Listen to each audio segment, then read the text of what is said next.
Welcome to another video, guys, and today we are looking at the UAE Omani war. Now, since the war between the regional powers of Saudi Arabia and Iran, which caused Saudi Arabia and Iran to lose magnificent amounts of forces and money due to the conflict. Due to this conflict, regional tension has boiled over. This conflict has started as a means for Oman to create its Caliphate, or the Omani Irani Caliphate. Its goals are to take over what's left of Iran, Qatar, Saudi Arabia, Yemen, and the UAE. Its first stop will be the UAE border.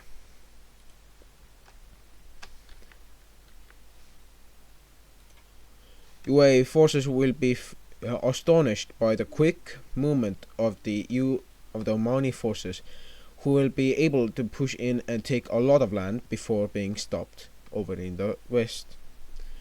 But over in the northeast, they are unstopped. They are actually winning most of the battles, and they are making their way towards the red capital. The UAE was not prepared for war, and it hasn't been for a long time. Ever since the Saudi Arabian war, it has scaled down on its military, because when the war happened, it had a military dictatorship, which now has been toppled. Thanks to some forces over in the north, aka the Irani people, the UAE has managed to hold on to its hold. This allows for foreign aid to come in. The first to aid these people will be the nation and subsequent friend of the UAE, India. The second, Ethiopia. The third, Germany. Fourth, the Kingdom of Spain. Sixth, Poland. And finally, seventh, the Kingdom of Vietnam. As you can see, these people, they are nations from Africa, the in-depth subcontinent, Southeast Asia, even the Iberian Peninsula and Europe, which currently is basically all the coalition forces. Yes, coalition, as in we have a coalition against you know who. We see Qatar entering this war on the side of Oman. We see Qatar join on the side of no one. They are just here to make profit. Omani forces will be astonished by a quick landing force that will land over here and attempt to make a foothold. Omani forces that have been trained in this exact area for a long time will be able to hold the front and then push it back. They are able to cut off both the landing in two and destroy the more southern half. Although the more northern half takes more time to take out, in that time they are managing to do much. The first thing they do is close this gap. They manage to close this encirclement, which has caused this entire area of UAE troops to falter and join the Omanis. Seeing this, a Omani state called the Saudi Omani province will now go on the side of Oman. Oman? Who knows, maybe that could work. The coalition forces are pushed out, and they manage to make it up to the north, where they will stage a counterattack action. This counterattack will be on the borders or near the borders of Oman, and due to this, Oman will send a few dozen troops from this area up here, and they are able to repel the coalition forces. The Omani capital is in trouble. Omani forces have just entered the outskirts and are having quite a time entering it. they see almost no resistance. In fact, there is no resistance, because the UAE has abandoned its capital. As you can see, as people are fighting for the capital, it falls. And strangely, the Omanis get stopped at the defensive line. And they're like, we'll just go around. So they go through and around. They get pushed back. They try again, more south. They get pushed back a little. And then they find out that they are against the Omani Qatari defensive front. This is to save Qatar, who is now the most important player in this whole war. But this does not stop the Omanis. The Omanis, exploiting in some key geological features, will push through and capture the southern parts of the FOB that was set up here. They will then push north and take the northern FOB, causing this side to fall over, these two areas to fall over to Oman. Slowly but surely we see Omani troops manage to close the gap and enter into Qatar. Qatar at this point is having problems, as it has, yes, managed to take a lot of land from Saudi Arabia from its recent war, but it has not consolidated it. It has not done anything to it with it, and all of it is quite rebellious. We see the Saudi Arabian Unionist Republic, or the Saudi Arabian Islamist Republic, regain independence, as it tried to gain independence from Qatar when it was invaded. But as they push forth, they realize the Blues are against them. And this was no surprise.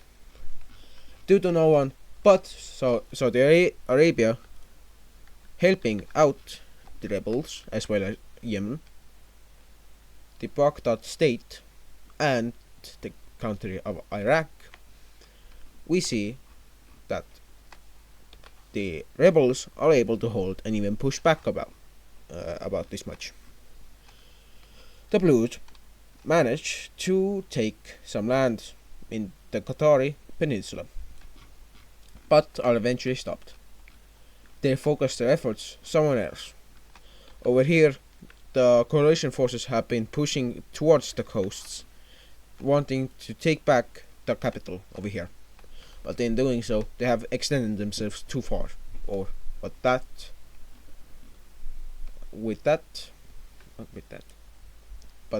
is a whole lie.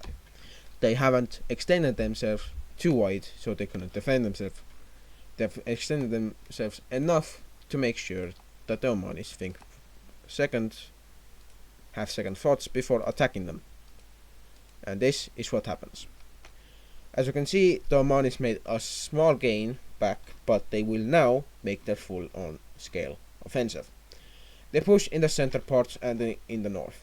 In the north, they break through and manage to capture one of the few ports that still is able to hold on to some logistics. Due to this, we see Indian forces having to arrive here and try to regain this land, but they are again pushed out. Omani troops are just too organized. Slowly we see Omani troops cut off this southern part of the coalition forces, who will now be pushed into this small pocket. They will hold out for a few months. Over in the north we see a massive pushback happen in the south and in the north. The coalition forces over here decide to pull out and regroup. They send their forces over here to try and defend what's left of the forces that were in UAE. But what this has caused is that they have expended too many men and too much resources to hold on to this. Indian soldiers want to go home. Ethiopian logistics companies want to come back to their homeland. Vietnamese forces want nothing to do with the war over here. European forces are seeing even more pushback from the respective commands and ranks. And this has caused global support to dip. We see first Ethiopia fall. Well, not fall, but quit their support. Then India and Vietnam follow. And finally, Germany, Poland. And then the last one in Europe. The last one that would help the UAE and Qatar in their needs decides to give up. Seeing this,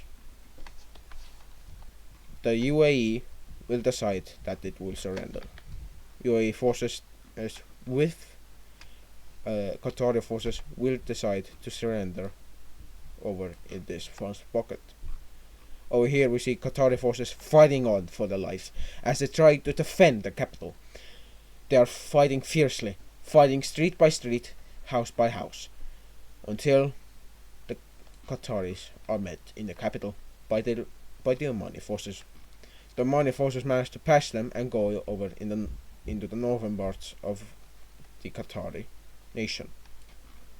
Although the Omanis managed to gain a lot of ground, they are unable to take a few key cities or towns or villages even in the north, and they are holding out over in the north. As we can see, Qatari forces are being pushed further and further into the city, having to fight for their lives to even hold it. And before they know it, sea access is cut. Slowly but surely we see Omani forces being put into a 9x9 or about a small area that the actual city is in. The city's outskirts, I meant, were around here. Or over here, I don't know where the Qatari city is.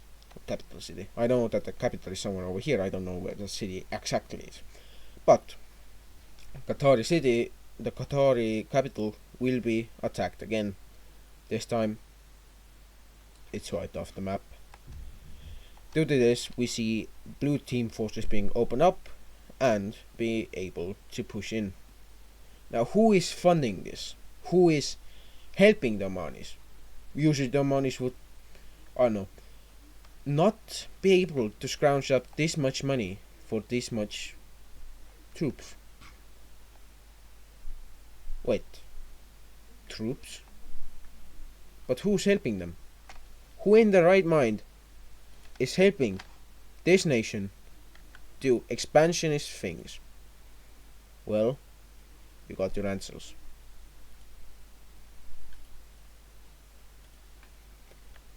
These three countries have been helping all the time.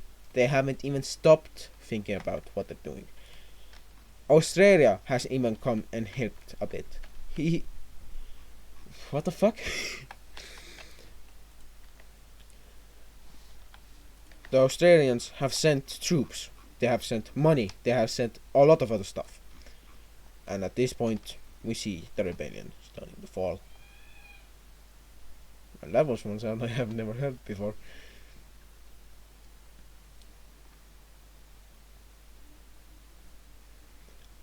The rebellion forces will be pushed back until they fall fully. The last Qatari forces will be forced out of their lands, kilometer by kilometer, meter by meter, inch or centimeter by inch or centimeter. The last stronghold, the northernmost part, the northernmost coast of Qatar, fall within a week. There's no one to support no more. There's no one to help them. The war is lost. No one could have guessed this. How could the Omanis be this effective with just the help of a few strong nations? Well, they had three things that helped them. The first, overwhelming support from the public. The public saw the Omanis rightfully owning this land and no one else.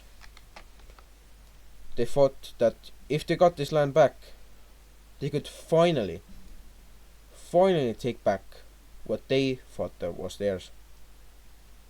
The lands that they should have gotten in the Arabian War. You see, the Omani is take up a lot of lands, particularly over here. They annex all of the UAE. But strangely, for Qatar, they are made into two puppets. We see the southern, well, not the southern, but the southern, sorry, not the southern again. We see the western Islamic State and the northern Islamic State.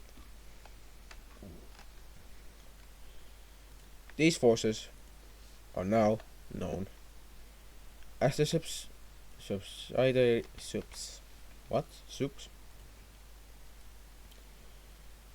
These areas are now known as part of the greater Omani state.